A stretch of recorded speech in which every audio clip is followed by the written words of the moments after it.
He was supposed to be asleep, tucked in, protected, safe. But when a royal guard on overnight post heard crying echoing through a corridor long after midnight, he followed it. And what he found wasn't a threat to the monarchy, it was the monarchy. Prince Louis, alone, shaking, sitting on a stairwell, clutching his arm like it burned. And when the guard knelt and gently asked what happened, Louis didn't lie. He lifted his sleeve, it showed a long, swollen cut, badly bandaged, starting to turn red, and said 7 words no royal child should ever have to say. He did this to me with a stick. So before I show you how one guard triggered a palace-wide lockdown, how Camilla's son tried to cover up what he'd done, and how William and Catherine walked in with one question that changed everything, drop a comment telling me where you're watching from, hit like, and subscribe with the bell turned on, because this time, the alarm wasn't for show. It was for survival. Windsor Castle didn't sleep, not really. It shifted. By midnight, the ceremonial lights had dimmed to practical glow. Chatter dissolved into the hush of marble and mortar. Uniforms traded polish for presence. And behind every corridor, every sealed door, protocol lingered like an echo, just quiet enough to miss, just strong enough to hold. Sergeant Idran Cole stood at junction post SE4 near the rear portrait stairwell. Not his usual rotation. No public access. No tourists. Not even courtiers at this hour. Just a narrow, stone-lined artery that connected a rarely used private gallery to one of the service lifts below the West residence. He'd been here nearly an hour. No movement. No activity, nothing but the gentle hum of indirect power lines and the slow, mechanical hiss of the ancient castle breathing through its walls. Until he heard it, faint, staggered, a soft, irregular sound. Not footsteps, not doors, something smaller, a breath, breaking. Cole's spine straightened, but his posture didn't change. He didn't call out, didn't break formation. Just angled his head slightly, breath slowed, attention narrowing. The sound came again, closer now, muffled, like something was trying not to be heard. A child, crying. He pivoted silently out of post, boots landing soft against the smooth stone, steps measured. No alarm, no panic, not yet. He tracked it, past the archway, around the bend near the eastern turn of the stairwell, where candle sconces gave way to blackout corners, and centuries of history clung like damp. And then he saw him, Prince Louis, halfway up the stairs, curled against the stone, one arm braced behind him, one knee drawn up, his face blotched and damp, eyes red, the sort of red that comes not from tantrum, but from quiet, swallowed pain. He wasn't calling for help. He was hiding. Cole stopped 3 steps below, letting the air settle. "Your Royal Highness," he said, voice low but steady. "May I approach?" Louis didn't answer. He just blinked hard and tried to sit up straighter. Like being caught crying was worse than whatever had made him cry. The guard took 1 step up, then another. Only when he was within arm's reach did he kneel. Louis's eyes flicked toward his own lap, where his right hand gripped the fabric of his left sleeve, pulled down tight, tighter than comfort, tighter than habit. Cole's eyes narrowed, just a fraction. "Are you in pain?" he asked.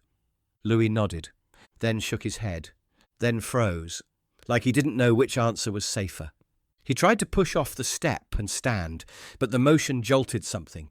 A sharp gasp left his mouth, and he dropped back down hard, hand flying to his arm, sleeve still clutched tight. Cole caught the shift. The cuff was torn, just enough to notice, just enough to have been hidden.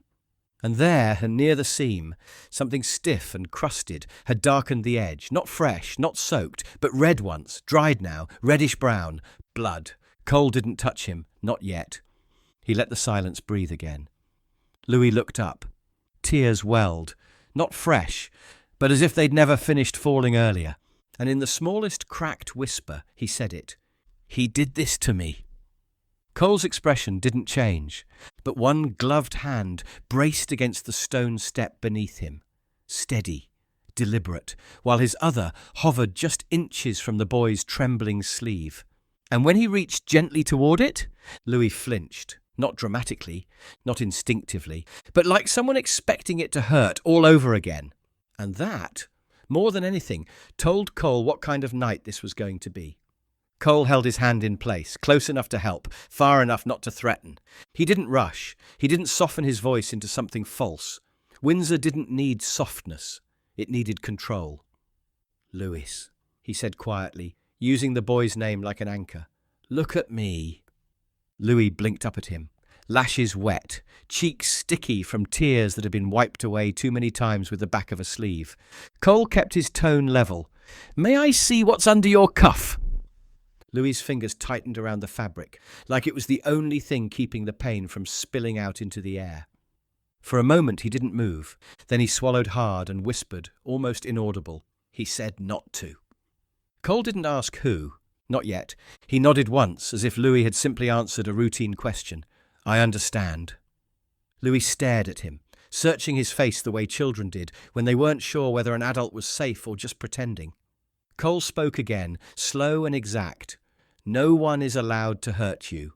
Not in this building. Not anywhere." Louis's lower lip trembled. He tried to bite it down, tried to swallow the shaking like it was something he could control. Cole lowered his voice even more. "If you let me see it, I can get you help.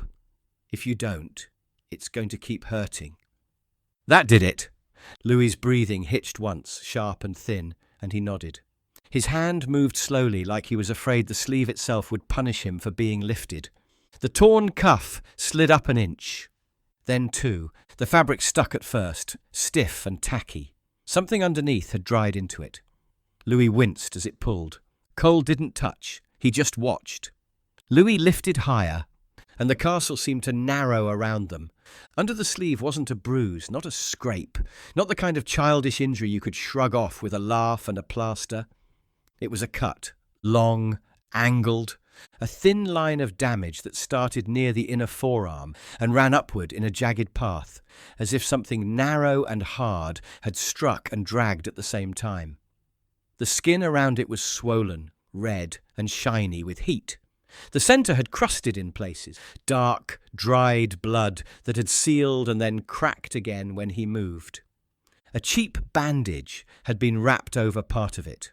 Not medical gauze, not sterile dressing. A child's plaster. Too small, too tight, pressed down like someone wanted to hide it more than protect it. The adhesive had picked up lint. The edges were dirty. One corner had peeled back, revealing where the wound had reopened beneath. Louis stared at his own arm, like he couldn't believe it was there. "It hurts," he whispered, voice breaking. "It hurts like fire." Cole's jaw tightened once, almost invisible. He didn't swear. He didn't gasp. He didn't let the boy see what he felt. He simply shifted closer, eyes tracking the angry redness creeping outward from the cut, the faint swelling that made the skin look stretched. He held the back of his glove near it, hovering, not touching. Heat radiated off it. Too much. Louis shivered, suddenly, like his body couldn't decide whether to burn or freeze. Cole noticed the fine tremor in his shoulders, the way his breaths came too shallow, the way his eyes looked heavy, unfocused. "Are you cold?" Cole asked. Louis shook his head, then nodded again, confused by his own body. "It's hot," he whispered. "My arm's hot." Cole's gaze moved to the bandage again. The way it had been wrapped told him everything. This hadn't been cleaned. This had been covered. Louis swallowed hard, eyes flicking up at Cole again like he was bracing for anger. "He fixed it," Louis said quickly, too quickly, like he'd been trained to say it before anyone could accuse. He put that on. He said it was okay." Cole's voice stayed calm. "Who put it on?" Louis hesitated. His eyes darted away toward the stairwell shadows, as if he expected someone to appear the moment the name left his mouth. Then he whispered, "He told me it was my fault." Cole didn't move. Louis rushed on, voice trembling. "He said I shouldn't have been running. He said I made him do it." The words came out messy now, like they'd been trapped behind his teeth for hours. And he said, Louis added, quieter, if I told, I'd get in trouble. Cole's gloved hand closed slowly into a fist against the stone step. Not anger. Control. Louis blinked hard. He gave me a sweet, he said, like it was supposed to make it better. Like that was the part that proved everything was fine. He said, if I ate it and stopped crying, it would go away. Cole stared at the cut again. A long wound. Dirty dressing. Redness spreading. Heat rising. A child shivering on cold stone at midnight. That wasn't an accident.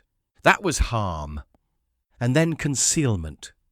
Cole reached for his radio clasp. 2 fingers, precise movement, no sound. He pressed the hidden sequence built into the strap. Once, twice, hold, release. Nothing beeped. Nothing flashed. Nothing gave away what he'd just done. But deep inside Windsor, something invisible shifted. A safeguarding protocol. Silent. Immediate. Unstoppable. Louis watched him, eyes wide. Am I in trouble? He whispered. Cole leaned in just enough for the boy to hear him, and only him. No, he said, you're not. Then, softer still, cold certainty wrapped in control. You're hurt, and I'm not letting anyone hide it.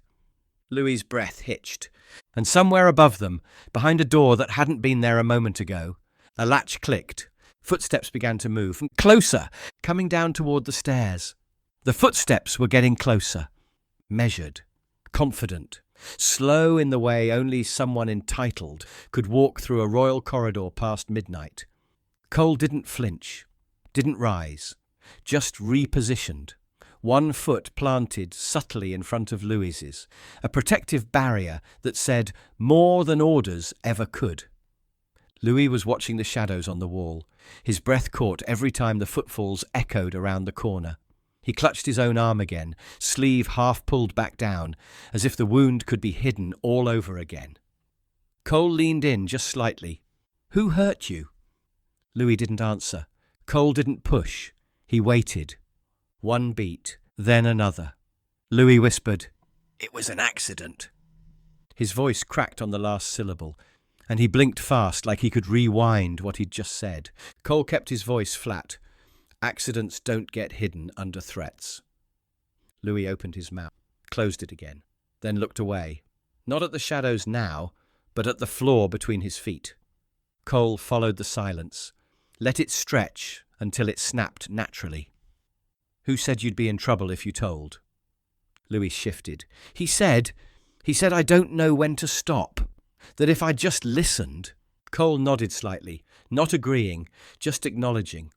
Louis wiped his nose on his sleeve, then froze halfway through the motion as pain shot through his arm. He winced. Cole steadied his tone. Was it the same person who bandaged you? Louis nodded. And gave you the sweet? A second nod. His voice came quieter now, like every word was a betrayal he was still trying to take back. He said, If I told, they'd be mad at me. Who would be? Louis paused. And then, with the kind of mechanical clarity that comes from repetition, he said, My dad, Catherine, Nana. It hit harder than a scream. Cole breathed once, slow, measured. The words weren't dramatic. They were rehearsed, fed to him like facts. He kept going. Where is this person now? Louis's eyes darted again, to the stairs, upward, toward the footsteps, and that was the moment Cole knew. He's still here, Louis whispered. Not I think, not maybe. Just that. Still here, still moving, still a threat. The guard's posture shifted almost imperceptibly, a half-inch taller. Weight redistributed over the stone. Centre of balance angled to block whatever was coming next. Louis's hands were shaking again. Cole didn't ask another question. He didn't have to. Because then Louis spoke, barely audible, so quiet it felt like it wasn't meant for anyone to hear, but too heavy to hold in silence anymore. Thomas! It was almost a breath, not a name, a confession made from memory, not malice. And with it, the whole corridor changed temperature. Cole didn't blink. Didn't gasp, didn't ask, "Are you sure?" Because he'd heard enough. He knew the name. He knew what it meant, and what it would cost to protect the child who had just said it aloud. Behind them, a door opened, soft, familiar. The footsteps grew clearer, and a voice followed them, warm, practiced, dripping with concern that didn't touch the words. "Lewis?" The boy jolted at the sound. His good hand flew to his sleeve again, tugging it down like a reflex he couldn't unlearn. Cole stood slowly, a fluid motion. No rush, no panic, just readiness. Because the man who had just spoken wasn't looking for a child. He was looking for a secret. And Sergeant Idran Cole had already decided it wasn't staying hidden. The voice slid down the stairwell like velvet over broken glass. "Louis, there you are."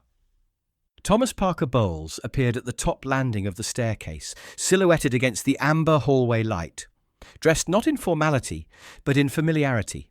Tailored trousers, an open-collar shirt, no tie, not rushed, not surprised, just present, like someone who never expected to be interrupted in the first place. Cole didn't move.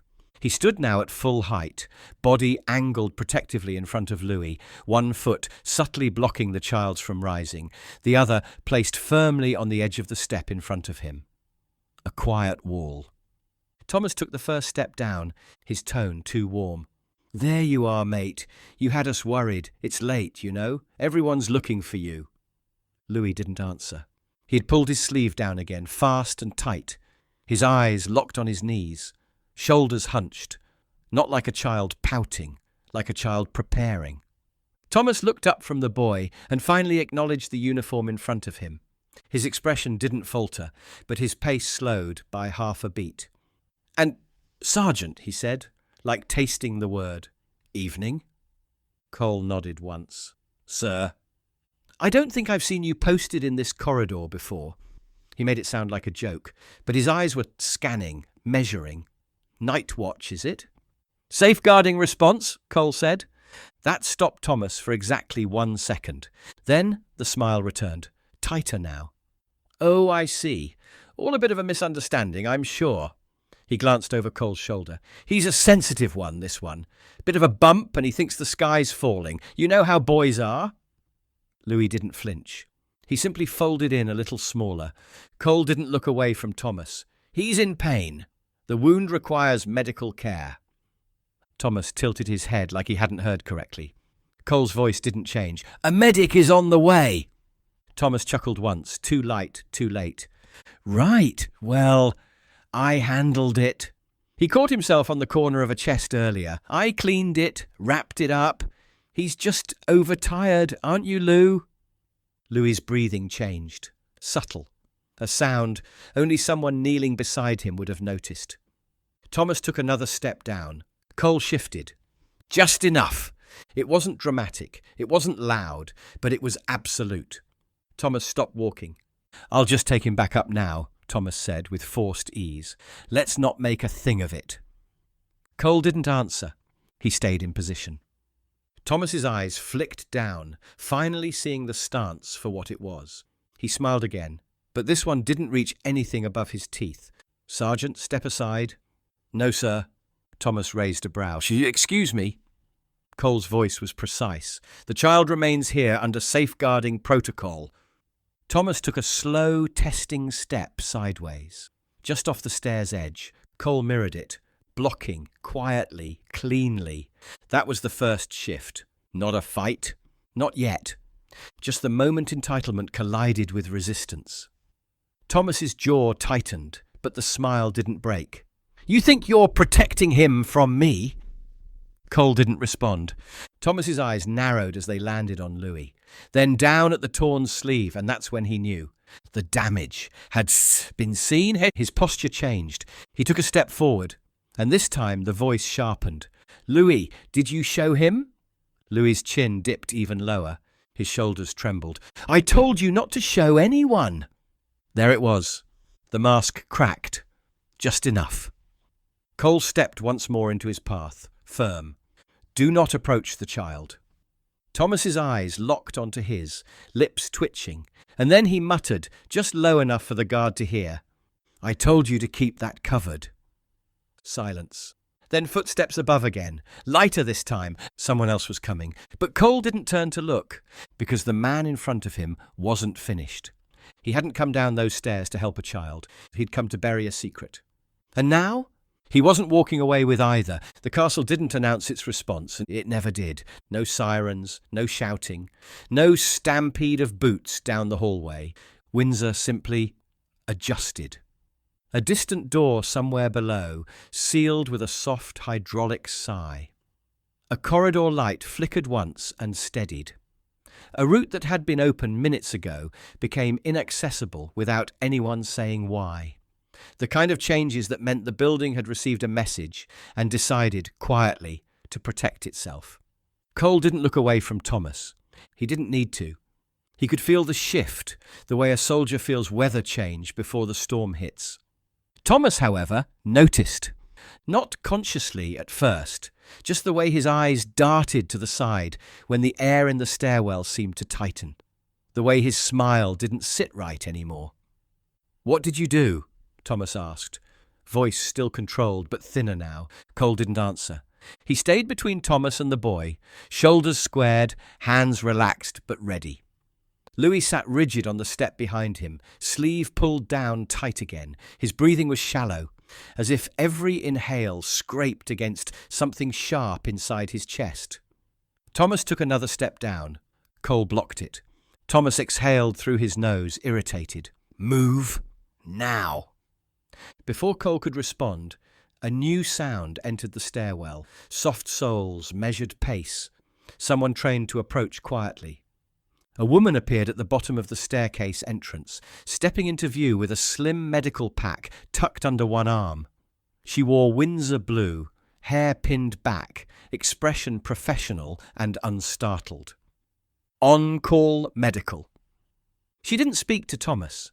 She didn't acknowledge him at all. Her eyes went straight to the child. "Your Royal Highness," she said gently, lowering herself to Louis's level without touching him yet. "I'm here to help. Can you look at me?" Louis hesitated, then lifted his gaze just enough to meet hers. His eyes were glassy, his cheeks streaked, his jaw clenched in a way that didn't belong to children.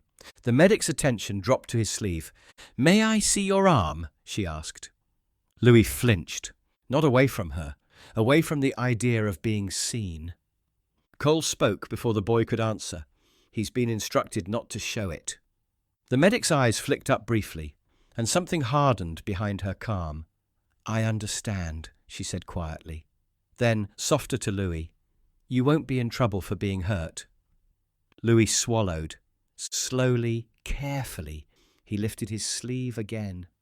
The medic didn't react outwardly, but her gaze sharpened instantly. Her fingers hovered above the cut without touching, and she leaned in close enough to see the edges. Red, angry, swollen, a line that should have been closed hours ago. Her voice dropped, no longer soothing, just factual. "This needs stitches," she said. "Now!" Louis's whole body jerked at the word. His eyes widened in panic. "No," he whispered, voice breaking. "No, I don't want—" Cole lowered his voice immediately. "You're not in trouble," he said. "You're hurt, that's all." Thomas scoffed, loud enough to poison the moment. "That's unnecessary," he snapped. "I already cleaned it."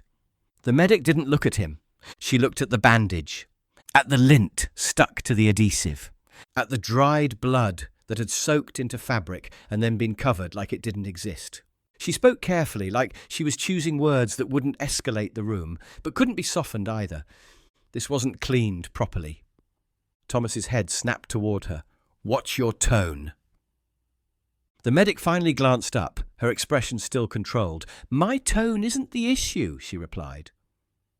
Thomas stepped forward, anger flashing now. "He's my family. I said I handled it." Cole's voice cut through, quiet and cold. "Step back!" Thomas laughed once, sharp. "You don't give me orders." Cole didn't raise his voice. "Step back." Louis started shaking again, clutching his sleeve down with his good hand, eyes locked on Thomas like the man's presence alone was pressure on his skin. The medic shifted slightly closer to Louis, placing her own body between the child and the open stairwell line. "Your Royal Highness," she said, "I'm going to take you somewhere warmer, somewhere clean, and we're going to make that stop hurting." Louis's mouth trembled. "He'll be angry," he whispered. Thomas's jaw tightened at the words, and for a split second his eyes cut to the boy with something sharp, something that wasn't concern at all. Cole saw it. The medic saw it too. Thomas took another step forward, voice tightening into command. "That's enough. Louis, come here." Louis didn't move, and the medic didn't move. Cole didn't move. Thomas's nostrils flared. He tried a different angle, turning his attention back to the medic like she was the weak link. "You," he said, pointing, "leave. This is being dealt with." The medic's answer was immediate, quiet, final. "No." Thomas blinked, genuinely stunned. "Excuse me?" The medic kept her eyes on Louis. "Safeguarding protocol is active. I'm not leaving." Thomas's face shifted again. The warmth vanished completely now. The mask was gone. He stepped forward fast, instinctive, sudden, the way people move when they realize control is slipping. And this time, he wasn't walking down the stairs like a worried adult. He was moving like a man trying to stop something before it got out. Cole's body tightened, because Thomas's hand wasn't reaching for the medic. It was reaching for Louis, fast, direct, possessive. And the stairwell didn't echo with a shout. It echoed with the sound of a child's breath catching. And a guard deciding in the space of a heartbeat that there would not be a second strike. Thomas's hand cut through the air like he'd done it 100 times before. Not a punch, not even a slap, something worse, a grab. A reach meant to seize the boy by the arm, yank the sleeve down, pull him up the stairs, drag him back into silence before anyone could finish seeing what was underneath. Cole moved before the thought even finished forming. One step, one intercept. He didn't strike Thomas, he didn't swing, he simply caught the wrist mid-reach and redirected it outward with controlled force, enough to break the line, enough to stop contact. Thomas's fingers snapped closed on nothing but air. His eyes flashed, startled for half a second by resistance he hadn't expected. "Don't," Thomas hissed, twisting his wrist, trying to pull free. "Don't touch me." Cole didn't tighten. He didn't crush. He didn't perform. He held him the way you hold a door shut when something dangerous is pushing from the other side. His voice was flat. "Don't touch him." The medic shifted instantly, sliding her shoulder in front of Louis, shielding him without panic. Her hand steadied the boy's back, keeping him seated, keeping him from trying to flee and reopening the wound even further. Louis's eyes were wide. His breathing came in little sharp bursts. Thomas's face changed. It wasn't fear, it was insult. He jerked again, harder this time, trying to break Cole's grip. "Do you know who I am?" he snapped. Cole didn't answer. Thomas leaned forward, voice dropping into something poisonous. "You're a guard. You're furniture. You stand still and you shut up." Louis flinched at the words, like he'd heard them before. Cole's expression didn't change, but his stance widened slightly, feet planted, shoulders squared, the full weight of his body now a barrier Thomas couldn't slip around. Thomas tried again, this time stepping sideways, attempting to circle past him. Cole mirrored the movement, cutting him off with the simplest, most humiliating truth. "You are not getting to him." Thomas's mouth tightened. His eyes flicked toward Louis, then back to Cole. "Move," he said, voice sharp. "Now." Cole's answer was immediate. "No." Thomas's control snapped. His free hand swung, not as a strike aimed to injure, but as a shove meant to intimidate. A fast, aggressive motion that said, "I can still make you move." Cole caught that too. He released the wrist just long enough to step in close, turning his body and using Thomas's own forward momentum against him. Not a slam, not a dramatic throw, Just a clean pin. Cole drove Thomas back against the stone wall beside the stairwell, one forearm across his chest, the other hand controlling his shoulder. The movement was quick, practiced, and restrained, exactly enough to stop him without turning the staircase into a spectacle. Thomas's back hit the wall with a dull thud. Air left his lungs in a harsh gasp. For the first time, his eyes widened with something real. "You," he choked, "you'll regret this." Cole leaned in just slightly, voice low enough that only Thomas could hear it. "You should have thought of that," he said, calm as a blade, "before the stick." Thomas froze. The words landed like a confession ripped open, because Cole hadn't said before the fall. He hadn't said before the accident. He'd named the weapon, and Thomas knew exactly what that meant. His jaw clenched, his nostrils flared. His eyes flicked down the stairs toward Louis, who was trembling behind the medic's shoulder. Louis had one hand over his sleeve again, pressing down as if he could keep the wound from existing. The medic kept her voice steady, but it shook at the edges. "Sergeant," she said quietly, "we need to move him. He's getting worse." Cole didn't take his eyes off Thomas. Thomas's breathing came fast now, anger and calculation mixing behind his stare. He spoke again, but this time the threat wasn't physical. It was political. It was the palace's true weapon. His voice went low, almost casual. "Do you know what Camila will do to you?" he murmured, lips barely moving. "Do you know who you're crossing?" Cole's gaze didn't shift. He didn't deny it. He didn't pretend the threat wasn't real. He simply answered with the kind of quiet certainty that didn't require courage, only duty. "I know what you did," Cole said, "and I know what I'm stopping." Thomas's eyes burned. "You'll lose your post." Cole's reply was immediate. "Better than losing him!" For a moment, the stairwell was nothing but breath and stone, and the sound of Louis trying not to sob. Then Thomas's expression changed again, subtle, cold. He stopped struggling, stopped talking. And that was the most dangerous version of him yet. Because men like Thomas didn't always fight with fists. Sometimes they fought with names. And the name he had just invoked was already on her way. She didn't arrive in a rush. She didn't storm down the corridor like a mother demanding answers or a royal scandalized by chaos. She walked, one foot after the other, controlled, contained, dressed in a dark wool coat thrown over silk nightwear. No entourage, no jewellery, not even a handbag. Just the sharp click of her heels on the ancient stone floor and the silent understanding that her presence alone was meant to reset the room. Queen Camilla didn't look at Prince Louis. She didn't look at the medic crouched beside him, or at the guard standing between her son and the injured child. She looked at the door, then at Cole, then back to the door again. "Why is an alarm active at this hour?" Her voice wasn't raised. It didn't need to be. Cole answered as protocol demanded, clear, clipped, emotionless. "Child injury. Safeguarding protocol triggered."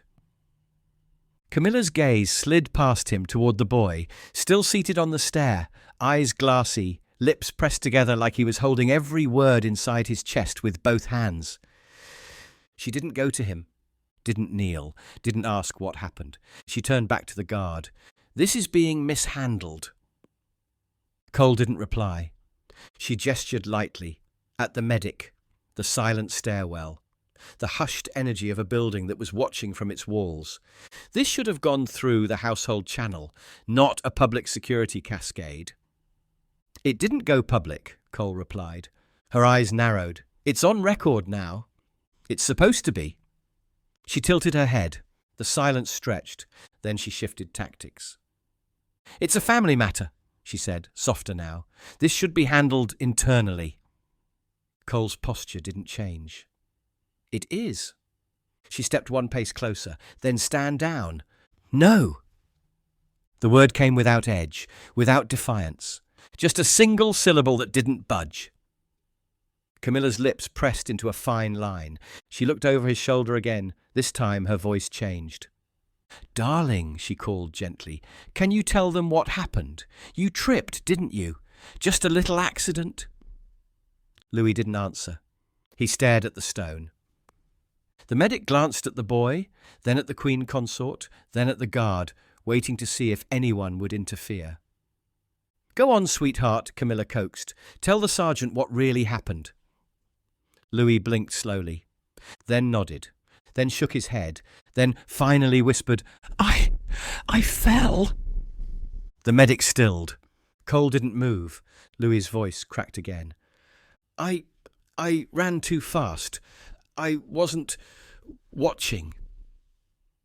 His voice trailed off. He winced as he shifted, just enough for the cut beneath his sleeve to tug against the makeshift bandage again.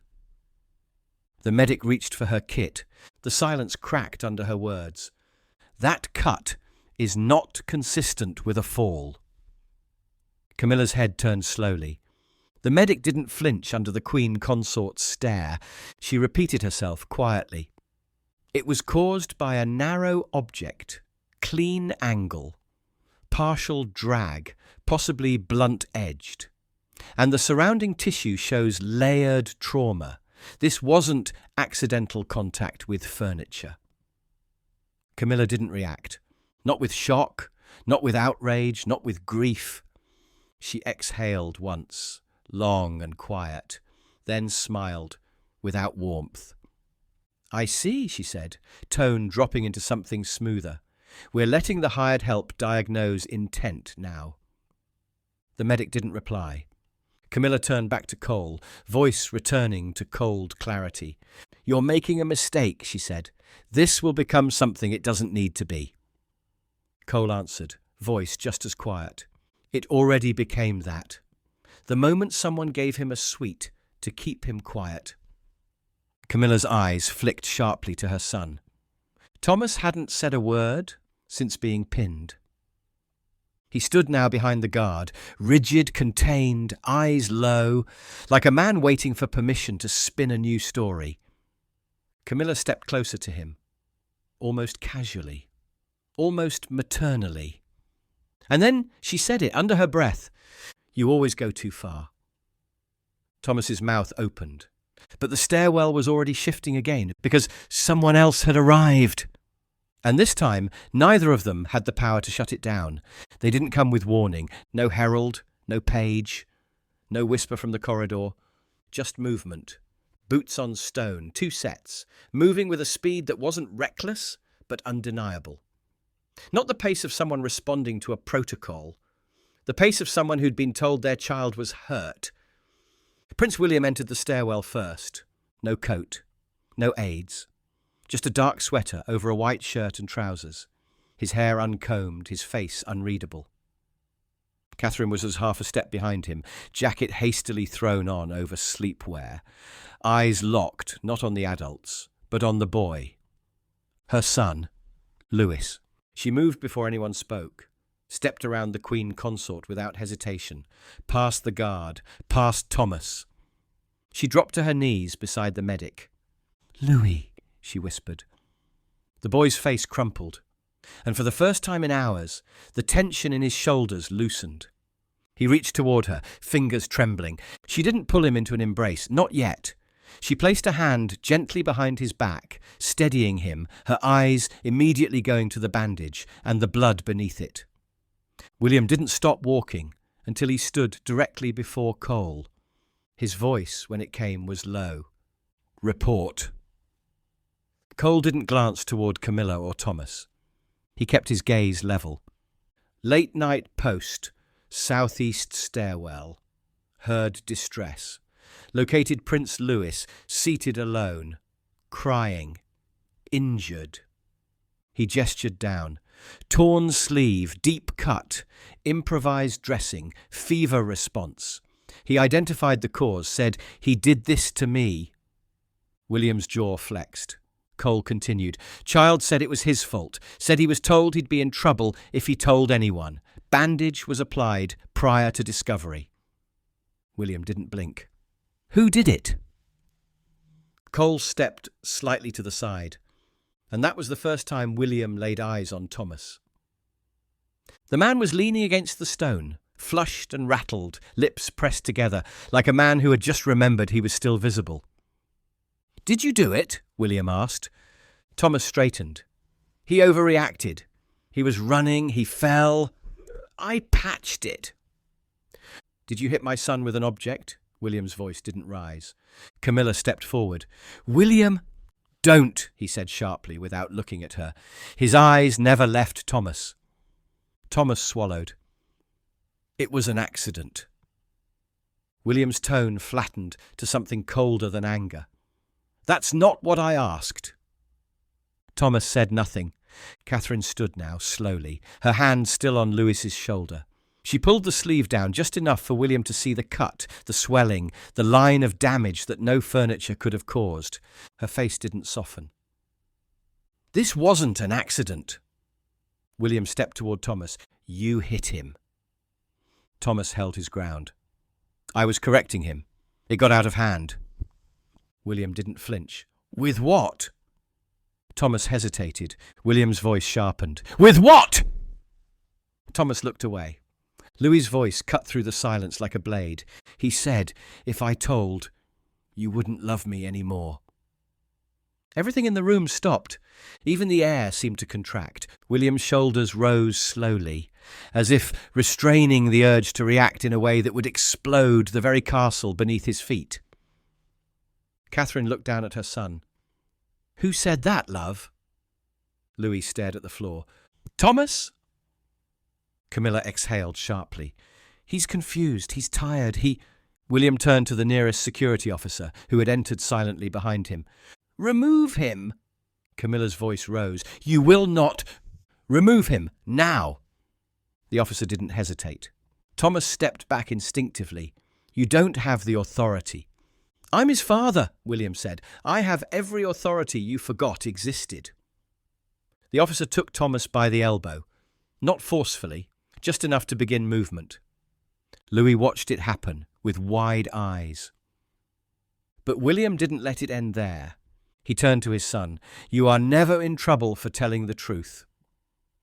Louis nodded, then folded back into Catherine's side. Thomas tried one last time, voice lower, desperate. "You're making a mistake." William didn't even look at him. He only replied, "No, you did." And this time, when the guard stepped aside, it wasn't to let Thomas pass. It was to let the consequences catch up to him. Thomas didn't go quietly, but he didn't go violently either. He went the way men go when they've played every card they thought would protect them, and the table didn't fold.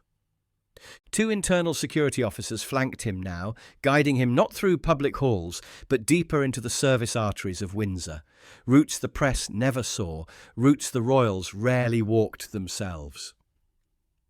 Camila stood still as it happened, her hands clenched at her sides, her eyes locked on her son, like she could will the narrative back into her grip if she just stood still long enough. She looked at William, like he was betraying her. William didn't even glance her way. He turned to a passing aide and said 3 words that would unmake everything. "Lock the evidence."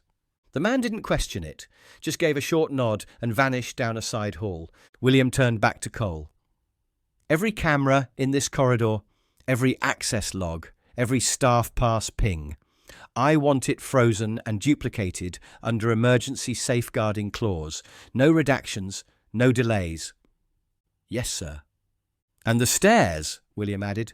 Cole nodded. "Covered." William's jaw tightened. "Good!" Camilla's voice came soft, but it wasn't gentle. "You can't treat him like this." William turned slowly, not angry, not cold, just finished. "He treated my son like an inconvenience. You're crucifying him for one mistake." William didn't blink. "No, I'm holding him accountable for what wasn't one." Camila took a step forward. "He said it got out of hand." And then he covered it. He told Louis he'd lose our love. He bribed him with sweets and wrapped that arm like a butcher, hiding a cut of spoiled meat. William's voice sharpened. "That's not a mistake. That's habit." Camilla's face drained of colour, but she said nothing. Because what came next wasn't a debate. The medic closed her kit with a soft click. "We need to move him," she said quietly. "The wound's worsening. There's risk of infection. He needs antibiotics, a proper clean, and at least 6 sutures." Catherine nodded and whispered something to Louis, something only a mother says, something quiet and brave, and helped him rise slowly. He winced, sucked in a breath, but stood. Cole stepped back to give them space. As Louis passed, the boy turned slightly, looked up at him, eyes glassy, tired beyond his years. "Am I bad?" he whispered. Catherine heard it. Her breath caught, but she didn't answer first. Cole did. He knelt to Louis's level, not like a soldier greeting a royal, like a man speaking to someone who needed anchoring. "You're brave," he said, "and you didn't let it stay quiet. That's what good people do." Louis blinked. A tear slid down, unguarded this time. He nodded. Then moved with Catherine and the medic, disappearing into the hall that had already been cleared for their passage. Thomas watched it happen over his shoulder as he was led away. His last act? A lie. "Louis," he called, voice too calm. "Tell them you fell. Tell them the truth." Louis didn't look back, but his voice carried, clear, final. "I didn't fall." The words echoed off the stone like a verdict. Camilla took a sharp breath, one of those involuntary things, as if it had struck her physically. William turned to her. "I suggest you stay where you are," he said, "until we decide whether this ends with a press statement or a parliamentary inquiry." Camilla's eyes flickered, not with fear, but calculation. She'd lost Thomas. Now she was deciding whether to protect herself. Cole returned to post without being asked, because his job wasn't done. Not while Camilla still stood in that stairwell, not while Louis's sleeve was still blood-stained, and not while the halls of Windsor still pretended silence was safer than truth. The medical team moved swiftly but without noise. Louis was escorted through the staff wing, flanked by his mother and the medic. A second responder had arrived midway, silent, professional, carrying a sterilised suture kit and a thermal wrap that smelled faintly of lavender. They didn't take him to the family wing, and they took him downstairs, to the internal medical bay beneath the south annex. Discreet, sound insulated, shielded from the palace's daily machinery. 6 stitches, local anaesthetic, a broad-spectrum antibiotic for the infection, forming just beneath the skin. No press would hear about it. No aides would be briefed. And by the time the sun rose, no visible trace of the injury would remain, except the scar. William remained behind. Catherine returned later, alone. Louis had fallen asleep before she left the room, his small hand curled around the thermal wrap like it was a shield. Back in the stairwell, Camilla hadn't moved. Not when the door shut. Not when Thomas's footsteps vanished. Not when the silence returned and tried, for the 100th time, to become protection instead of complicity. She stayed rooted in place. A queen without a throne. William turned to her once more, this time with finality. "Effective immediately," he said. "Thomas is barred from all private or unsupervised contact with any member of this household. You may not override this order." Camilla didn't protest, not with words, but her eyes said it all. She believed the guard had overstepped. She believed William was being emotional. She believed silence would have spared them all. And that was the difference, because William had heard the silence. And he chose the alarm. He nodded once toward the guard. "Sergeant Cole will file a full report with Royal Protection. Until then, he remains under provisional reassignment. This isn't disciplinary. It's protocol." "Yes, sir," Cole replied. He didn't ask why. He didn't argue. He knew exactly what it meant. Safeguards were only as strong as the institution's ability to look at its own hands. Catherine stood beside him now. She didn't thank him, didn't offer platitudes or forced smiles. She simply looked at the guard with tired eyes and said, "He trusted your uniform when he couldn't trust his own family." Then she turned and walked away, her coat whispering across the stone. Camila left soon after. No security escort, no driver waiting. She walked the halls alone, shadowed only by her own quiet understanding that, for once, the castle had picked truth over protection. The stairwell emptied slowly. An aide gathered up the first bandage, the one Thomas had applied too tightly, and sealed it in an evidence envelope. A second aide removed nothing, because the guard was still there. Sergeant Idran Cole returned to his post at the junction. He didn't reposition his stance, didn't remove his gloves, didn't reach for his radio again. Because the alarm had already been sounded, not with blaring klaxons or flashing lights, but with a whisper, a torn sleeve, a child too scared to speak until someone stayed still long enough to see him. Cole looked back once, up the stairwell. Same light, same stone, same portraits lining the wall in perfect historical order. But everything was different now. That space had held a secret. It had opened its silence, and then, finally, it had chosen a side. Because not every corridor echoes with truth, but this one would remember. If you were that royal guard, would you have triggered the alarm the second Prince Louis lifted his sleeve? Do you believe Thomas deserves forgiveness if he says it was just an accident? And who's more dangerous, the one who hurt Louis, or the one who tried to silence him? Drop your answers in the comments. Hit like, subscribe, and turn on the bell so you never miss what unfolds in the next corridor. Share this video with someone who still believes power always protects the innocent. And click one of the videos on screen right now. I'll see you tomorrow. Same time, brand new story, brand new truth.